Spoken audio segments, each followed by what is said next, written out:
Going low and slow with San Antonio's lowriders, a dog that captured social media's hearts. Digging for buried treasure and waking up next to giraffes. These are stories we loved in 2024. I'm Meredith Haas with KENS 5+. We start with a story that played out for nearly the entire year, capturing the attention of people here in San Antonio and all over the country. Justice for Phoenix the dog was served in Gonzales County courtroom back in October. We first brought you Phoenix's story in February when she showed up on a woman's porch after police say a man set her on fire. Michael Villanueva was sentenced to 20 years in prison for animal cruelty and other unrelated charges. KENS 5 reporter Mike Jimenez followed Phoenix's story. It was such a relief. I can't even describe the feeling, and it just came out in tears. Ashley Book, medical director with For Little Paws Rescue, says the last 8 months has been a long journey. In February, Book got a call about a dog found burned in Nixon, so she jumped in her SUV and picked up Phoenix. Initially didn't think she was going to make it, and this was going to be extremely costly. In February, police say 28-year-old Michael Villanueva doused Phoenix with gasoline and set her on fire. Phoenix was able to make her way to a woman's porch where she got help. Phoenix lost 90% of her fur and had to undergo several procedures, including skin grafts and eye surgery. She was in pain, but through the whole thing, she was such a good sport. She didn't put a fuss when we were changing her bandages or anything like that. She took it all in stride. The community responded by rallying behind Phoenix, raising more than $112,000 for her treatment. So appreciative of everybody's donations and support. I don't think we could have got through it without everybody. Since then, Phoenix has made a great recovery, including getting some of her fur back. And Book says she doesn't anticipate any issues going forward. On Tuesday, supporters rallied again inside and outside the Gonzales County Courthouse as Villanueva pleaded guilty to an animal cruelty charge and other unrelated charges. Phoenix wasn't allowed inside, so she waited outside. Ultimately, Villanueva was given the maximum 20-year sentence. Book says it was an emotional moment. They stood outside with her while I went in, and yeah, reading that verdict was very emotional. I couldn't contain myself, actually. Mike Jimenez, KENS 5. Phoenix is an inspiration, and from dogs to cars, Americans have always had a fascination with cars. In the 40s, Hispanic veterans returning from World War II started a craze of low and slow that to this day is still going strong. Barry Davis took us all for a cruise with San Antonio's lowriders.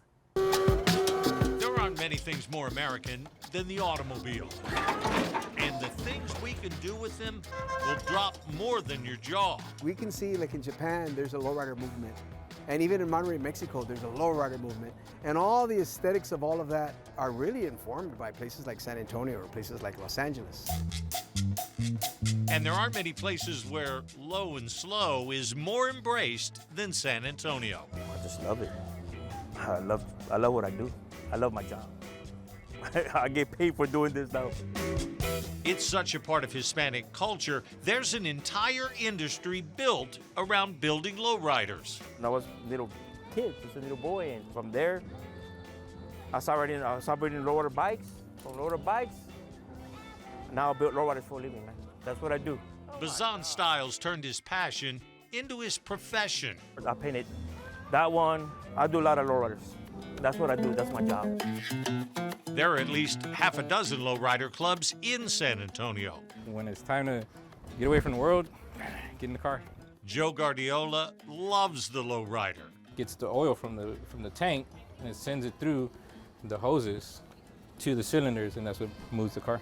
His 63 Impala turns heads. Then when he pops the hood, We go to a lot of the car shows, and most of the car shows you'll see like a LS swap, you know, your big 350 engines and all that. And I was like, well, I want to do the same thing, but I want to do it different. there's more chrome in here than in a Pilot truck stop parking lot. And the fact it's a 6-cylinder blows people away. I knew it was different, but at the same time it looked smooth and it had the body shape with it. Carlos Munoz has had several lowriders, but his 72 Monte Carlo is his favorite so far. Like the others, lowriders have always been a part of his life. In high school, I would skateboard a lot, and we'd be out in the streets, and we'd see all these nice lowriders, and then our friends they'd start building their cars, and we just wanted to do the same thing. These cars are tricked out with amazing hydraulics that can lift or lower the car in any direction you can imagine. Just tap it, tap it. That's the front, tap it. Just tap it. One, okay, right there. It locked up. Now hit the back. Tap it. Oh, I see. Tap it, right there. Now drop it. This is what most people think when they see a lowrider, but they're more than hydraulics, shiny wheels, and tricked out interiors. She kissed me, the last kiss. Yeah. And that day, I feel that kiss. And about the next day, she got killed. Many have become much more personal. There are intricate paint jobs dedicated to loved ones who have passed, or experiences they've had, or maybe even family history. When it becomes your car, now it's your hieroglyph. Now you're telling the story, and if someone finds that car, they're going to be able to know something about you. I have a 68 Impala Fastback. Mary Alice Carranza is one of the ladies de lowriders. She has 3 cars, and she's not riding shotgun. Now I cruise with him.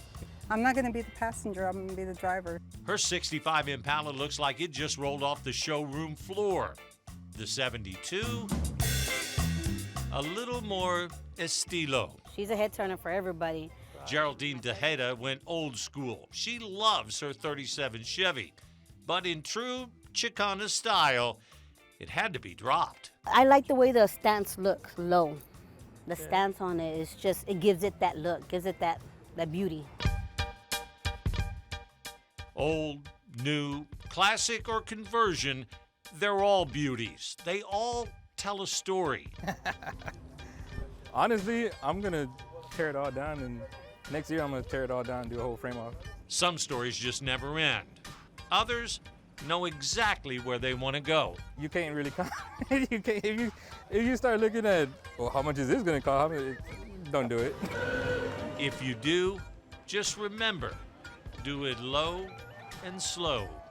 On the south side, Barry Davis, KENS 5. Thank you, Barry, for that great story. Well, while we take a look back at 2024, let's remember 1903.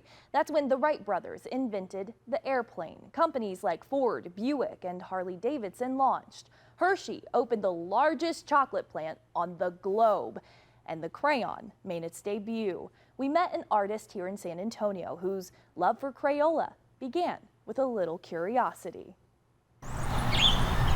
Inside this Kerr County home with forest green trim, there's a world of color. Welcome to the house where we have wax to the max. I can eat and sleep those things, just unreal. Richard Gwynn has been collecting crayons for more than 20 years. 2, 3, 4. These are the Target series only. This little case right here, these are just general boxes. 1, 2, 3, 4, 5, 6, 7. Now we're up to box of 32. He's in a constant hunt for the next vivid hue. I want to compare that to maybe a hunter. It's not what he takes in his game, is the process to locate that game. These are the oldest that I have. 864 Crayola boxes and tins sit proudly in 19 display cases. That is a very rare box. Color-coordinated crates showcase hundreds more Crayolas that fill the air with their waxy aroma. Highest pigmented for the money. It's a collection that began in 2003. Right here, Richard found an early 90s Crayola tin and wondered, were there more where it came from? It's 2024. Richard, how many crayons do you have in your house? Okay, that's a very good question.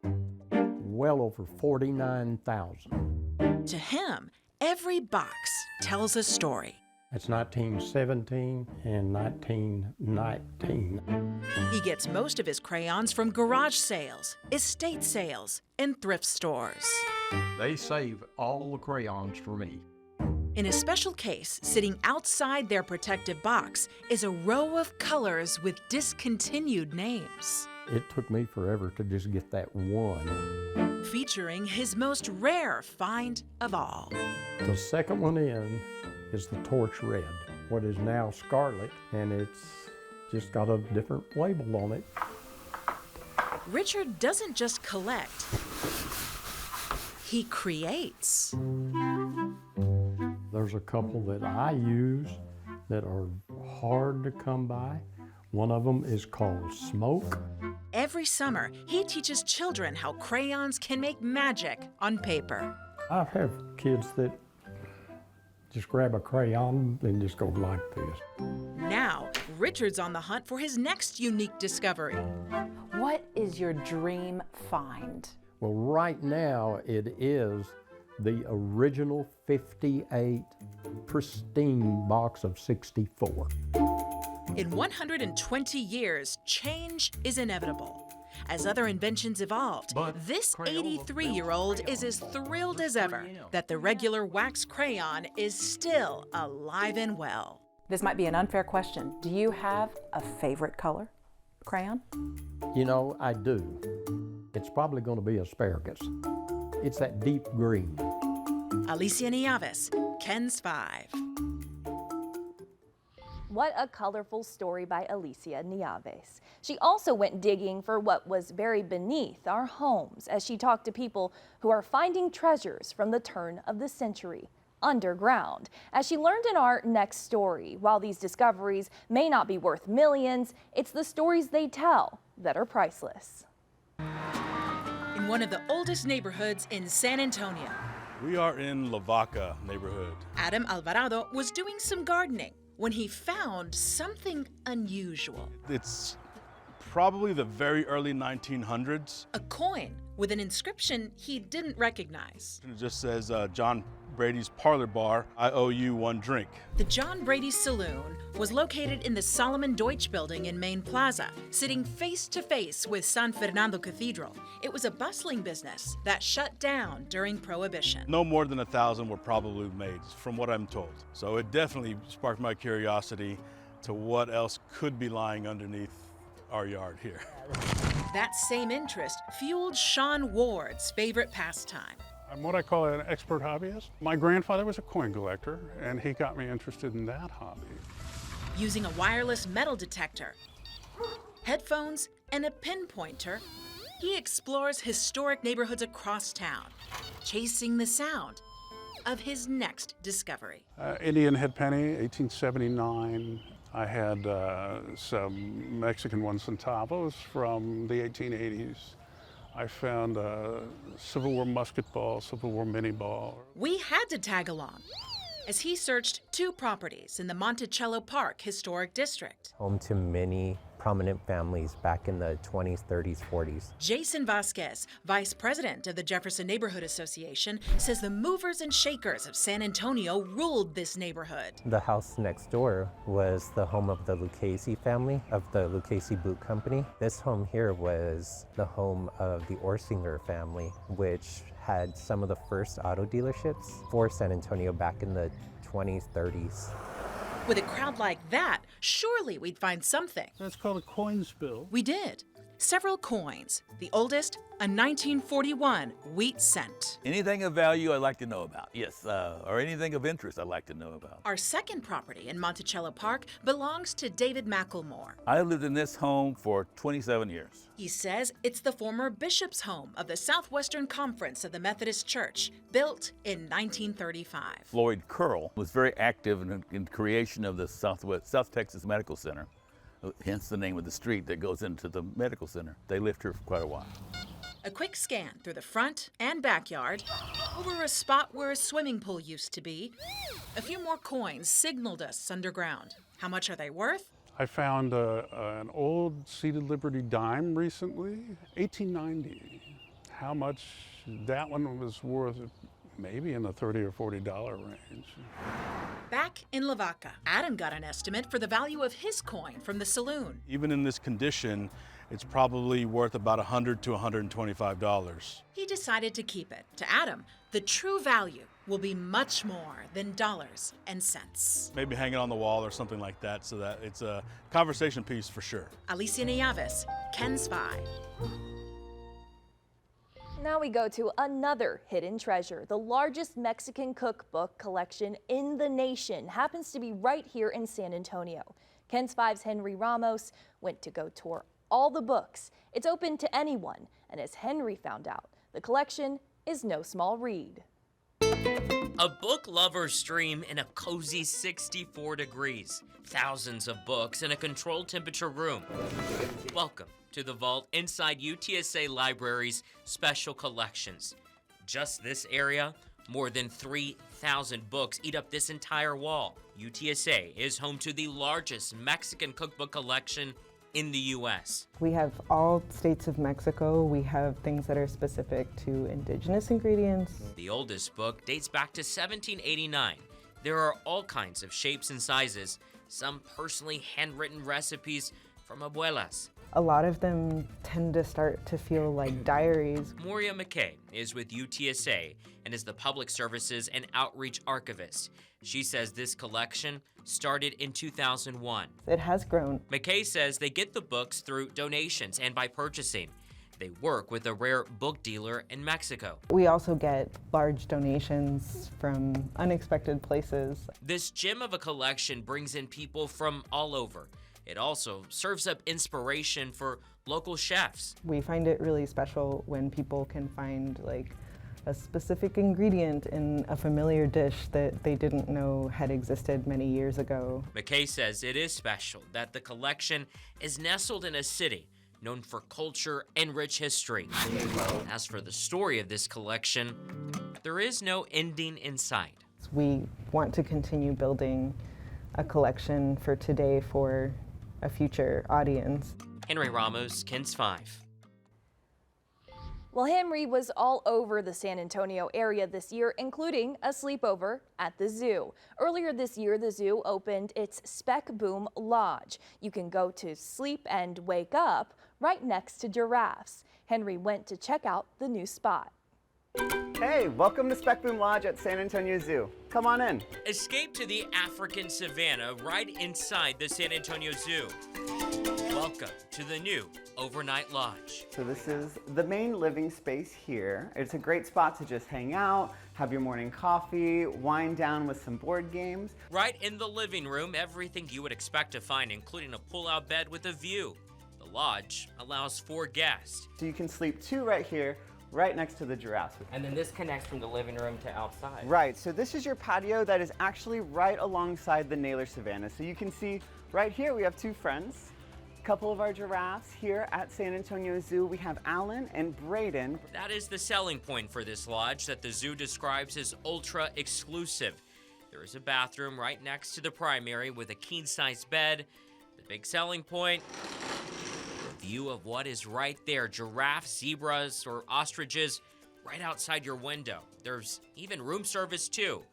So your next question is probably, how much? So Spec Boom Lodge starts at $840 and goes up from there based on peak times. It's just like a rentable lodge where you check which days are available. Part of what you pay goes back to help the giraffes. So a portion of the proceeds go to Giraffe Conservation International, which actually helps these giraffes in the wild. And so that's the main focus of what we do here is education and conservation. Well, in other animal news of the year, the face of hope. Several months ago, this young owl was found abandoned on the ground on the south side where Arboretum San Antonio will be developed. A young girl named Matilda helped get the bird to a rehabilitation facility, and she was there again when the now mature bird was able to fly free. KENS 5's Sue Kalberg has a story of overcoming the odds. What do you think right here on the edge of this hill? On a fabulous fall afternoon in a space that is becoming a sanctuary. So this is a juvenile barred owl. This is the one that was found here. 2 owls, one that took a fall and another that broke a wing. Take this band off. This is just to identify the bird.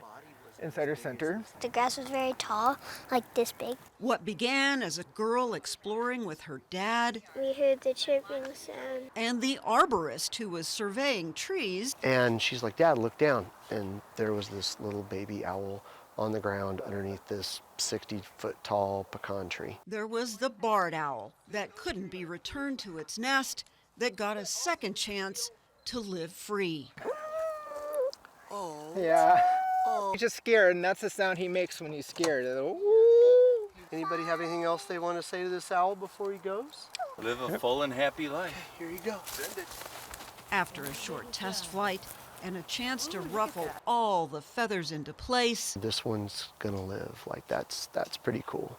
With a forever keepsake. Yeah, I'm gonna put it on my necklace that has a bunch of like special stuff. At KENS5.com, you'll find a link to Last Chance Forever, the Bird of Prey Conservancy, just in case you want to be involved in the next life-saving adventure. At the future site of the Arboretum, Sue Kalberg, KENS5.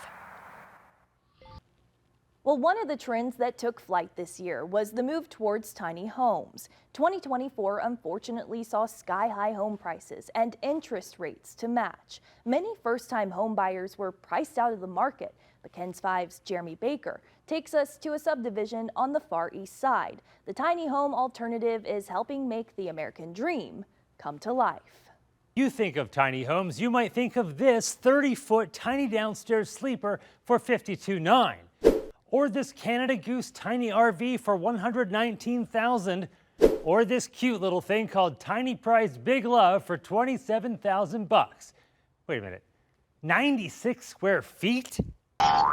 Let's find something bigger. You asked for it, and here it is, the most affordable home in San Antonio, Texas. Let's check it out. It's called the Elm Trails subdivision on San Antonio's Far East Side, just off Walsham Road. Just how big are these homes with a one-car driveway, narrow front, and a full backyard? This is going to be a two-story home. It's going to be over 600 square feet. Okay, a little larger than the max of 400 square feet that typically classifies a tiny home. It's enough room for me, and he doesn't complain. Nafi Johnson moved into the subdivision with her son after looking into downsizing. Especially for the times that we're living in, and everything's so skyrocket high. The home includes a full kitchen, fenced-in backyard, and a sweet second-story loft. But to Johnson, it's all about the privacy.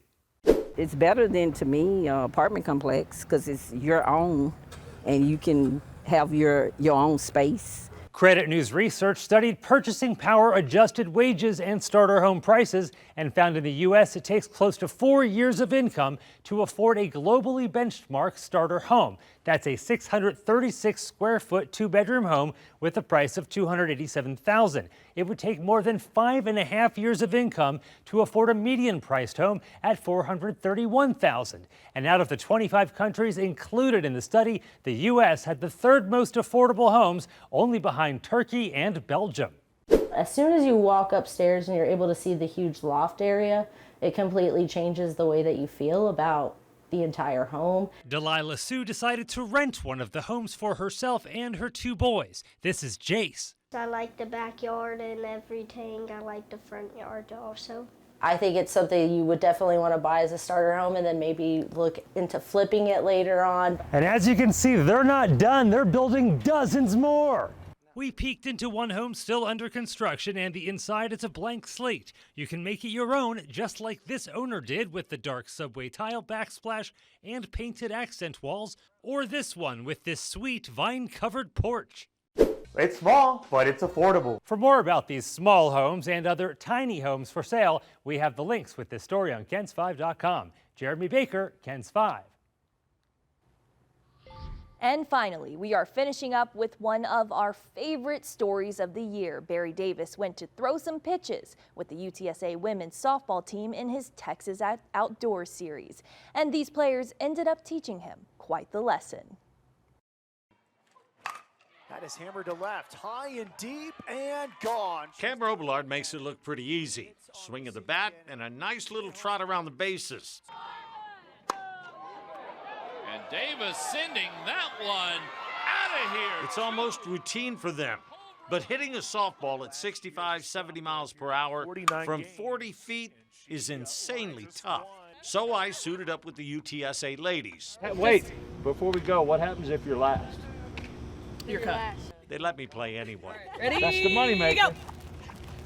Barry, come on. I took a few grounders, and then Coach Van Studeman showed up. And I learned real quick, she don't play. We need birds up, baby. We need I'm right all over bird. them, baby. We need birds up on you. All right, Let's here get we this- go. Yep, let's don him. Absolutely. Yes. That's what I'm talking about, right there. Right the there. bird. Once I was properly attired, the real work began. And I knew right away Coach wasn't cutting me any slack. You gotta get it over there, 2.6. Hired or fired. If you're fired, she goes. If she's fired, you go. You just keep going. Now, Barry!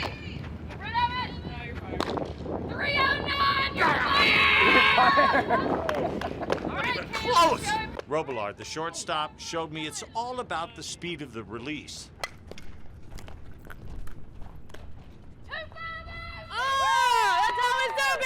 So I had to try to redeem myself, and I'm a quick study. Oh, he just might be. Oh!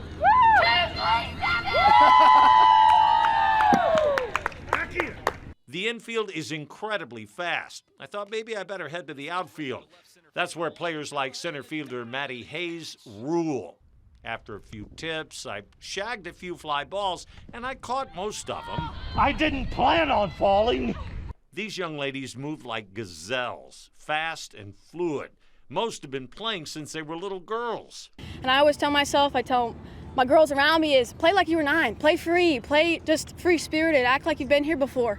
And you just go out there, you play the game you've been playing since you were 9, 10, 11 years old, and it just comes natural. It's definitely not the softball most of us think. Into the glove of Pritchard, who makes a great play. The team hasn't had the success they hoped for this year, but they know heading into conference play, they're in a good position. At this point in the season, we're calling ourselves the spoiler Cinderellas. We're trying to spoil everybody's season that's in front of us that we get to play and get that Cinderella slipper into the big dance. Forney swings and launches it. They swing for the fence every time, so I had to see if I could even touch it. I hit the first pitch and several others. But they blew far more by me than I sent back to them. While we know what Barry has to work on in the new year, the softball team finished strong and were seeded 9th in the American Athletic Conference Softball Championship. Everyone is looking forward to the upcoming season, and that wraps up our look at stories we loved from 2024. We hope you enjoyed them as much as we did. You can find each of these stories on KENS5.com, and thank you for streaming with us on KENS5 Plus.